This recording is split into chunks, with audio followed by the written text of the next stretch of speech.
a rudder pedal. Wow. It's a bang. Kaboom, kaboom, A hard kaboom. boom.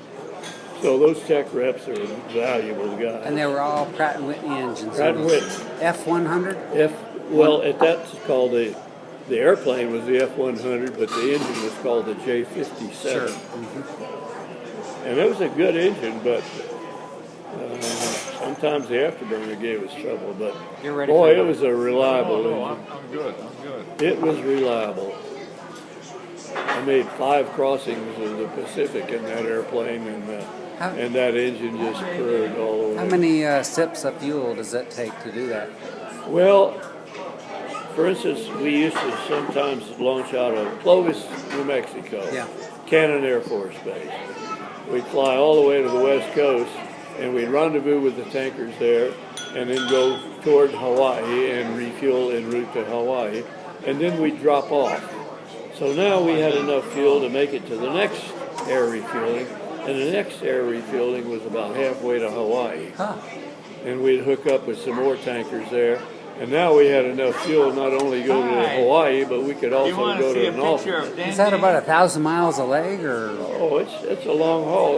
It's from Cannon to Hawaii is about 6 hours, and that depends upon the winds. Oh, that's over 1,000 miles. Yeah, but the point is that it depends upon the winds is what you're doing as far as time on that. But anyhow, the next leg is they usually put you into crew rest, and then you launch in early the next morning. And you go out, I'd say maybe a couple of 100 miles from Hawaii, and you'd hook up with the tanker. And now you got enough to go all the way to Wake Island. But we don't stop in Wake Island. There's tankers waiting for you, abeam Wake Island. And you hook up again. And now you got enough fuel to go to Guam. So a new set of tankers. The tankers land. New set of new ones come tankers. up. New set of tankers. And then you go to Guam. And we land at Anderson Air Force Base there at Guam. And That's a lot of fun. I bet you're tired.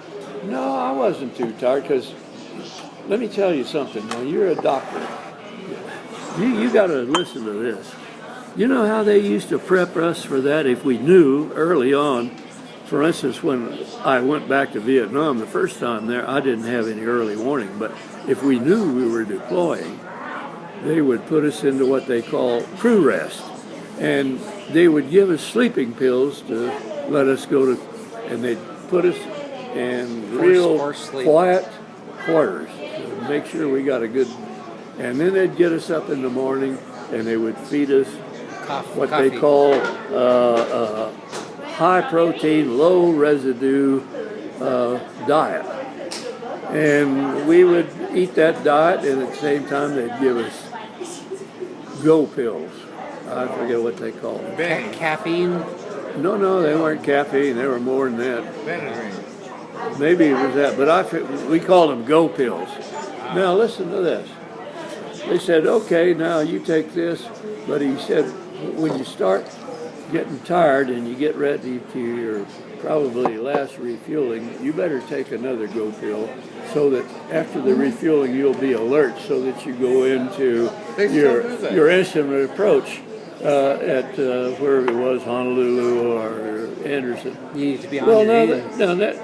See, they put you down, and then they want to pump you up with these damn go pills. Yeah, well, they still do that. Well, that's dumber than dirt to me, because here, by the time you do that, you're so addled up here that you don't know where you're coming or going. So my point is, we said, I don't need these damn pills, but that's what the flight surgeons were giving us for that trip across the ocean there. So you took them. I took them about one time. The next time I said, okay, I'll take the sleeping pills so I can get some rest here. But on every trip across there, I was a leader, and I had a lot of responsibilities, and I don't want to be, addlepated with all this goddamn drug. So finally they cut that out. They've changed some of it. I don't know what they're doing today. JR said when they flew from Okinawa to Alaska, they gave them Go pills again? Do they offer them, or is it something he has to take? Well, they give them to you and they expect you to take them. But we finally got wise and said, Jesus, give me a break. He flew from Okinawa to Alaska, hand flew it because he didn't have an autopilot. Yeah, you told me. And Oh my all God. the way. That's And he exhausting. didn't want to go back because they had a typhoon coming in, and he knew if he went back, well, then he wouldn't get out for days and days and days. Well, I'll tell you, I admire him. He's seen the drill, but he told you about the pill routine, right? Yeah. Yeah. Oh, that's goofy. It made Let's go get our picture.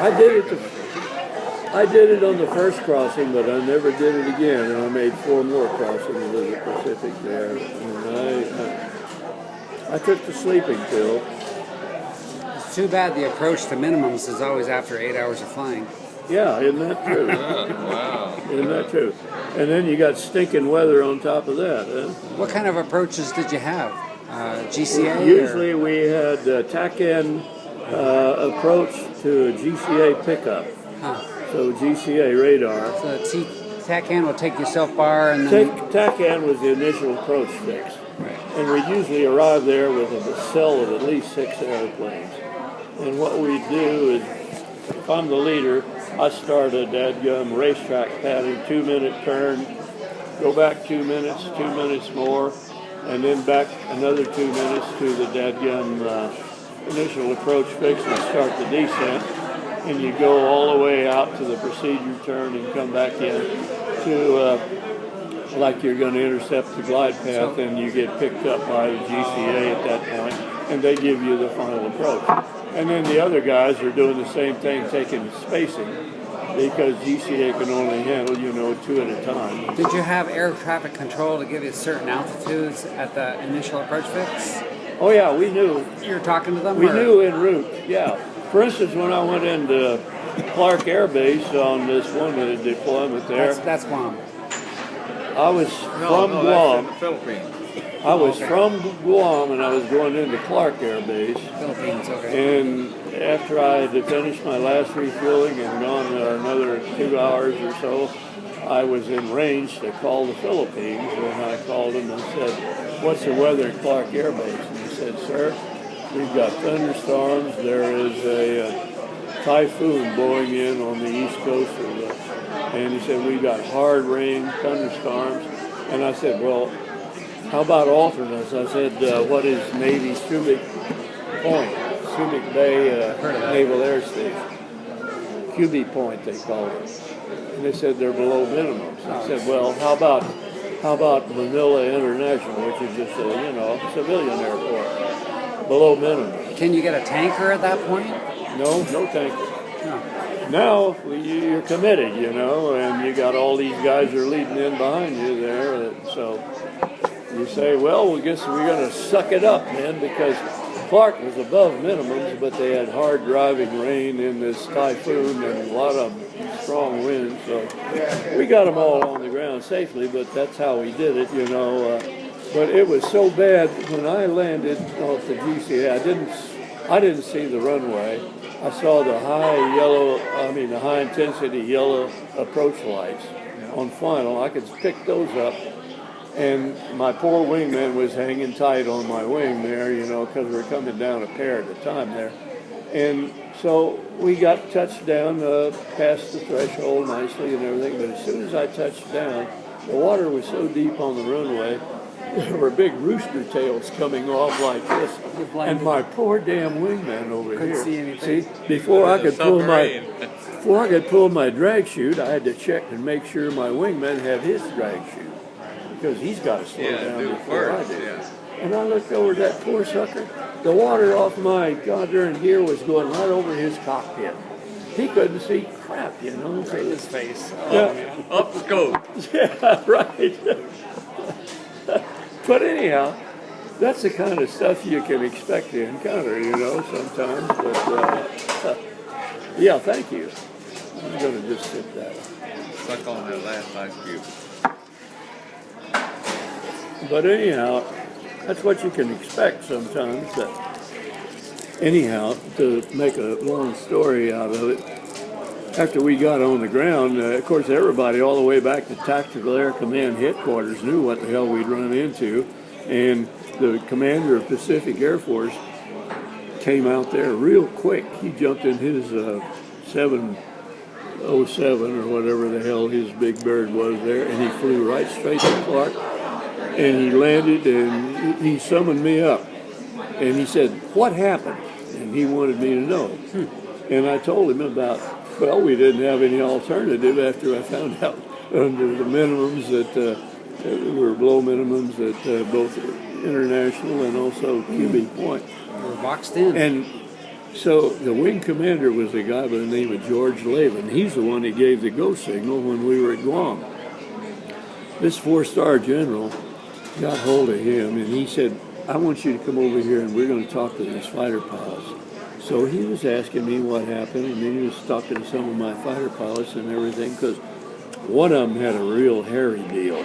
But you all made it down, right? Well, we got all 20 of them down safely, but barely, because one pair. The rain was so heavy it got into his dadgum radio compartment and knocked out his radio. Oh my God.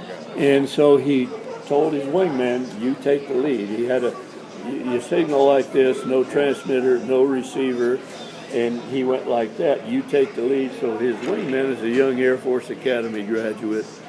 He took the lead, and he made a go around and went back and started him again on the GCA. And while he was on final approach, the rain got into his cockpit. It was coming, not the cockpit, but it got into the radio compartment, and it knocked out his dadgum transmitter. And the GCA operator was smart enough to realize what was going on, because every time he tried to transmit, he'd just click. Receive only.